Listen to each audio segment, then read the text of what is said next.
Hey, it's Larry here of Xbox Live's Major Nelson. We are in Hope County from Far Cry 5. We're here to take a look at the game. We're going to talk to the head writer, and we're going to meet Greg Burke, the actor who plays the latest and perhaps the most sinister villain of the franchise. Let's take a look.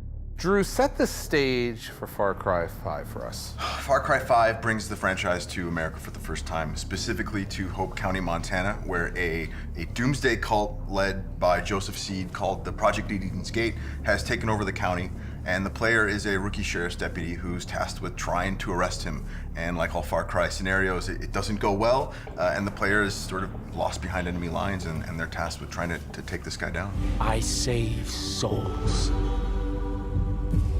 But unlike the chosen one sent before, God will never let you take me. I was reticent at first about being involved in a video game because I'm not familiar with the world. And then they sent me some writing for Joseph, this monologue in particular, that was one of the most harrowing pieces of writing that I'd ever got to tackle. And I said yes, and I put it on tape, and they responded to it, and it's been an extraordinary collaboration. Literally one of the happiest creative journeys of my life. What did you tap into in your inner self to kind of create this insanity?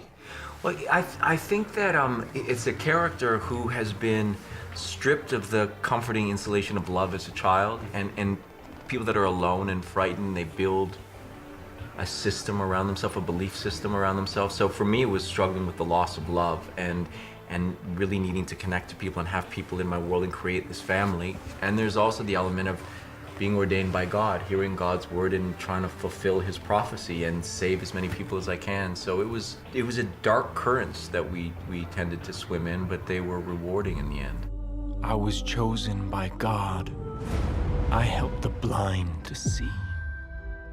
Rarely has a voice actor look so similar to the character in the game.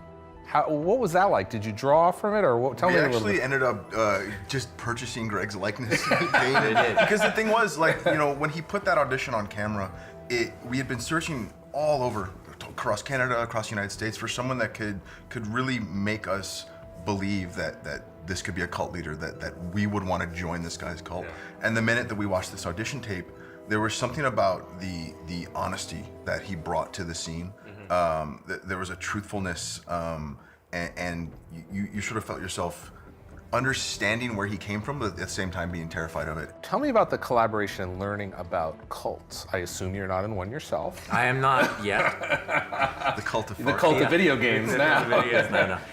It was a very personal journey, and so much of the game is me interacting with the player in a really intimate way, or with Jacob or John or Faith, and also going through these great crises of faith within myself. So it was a much more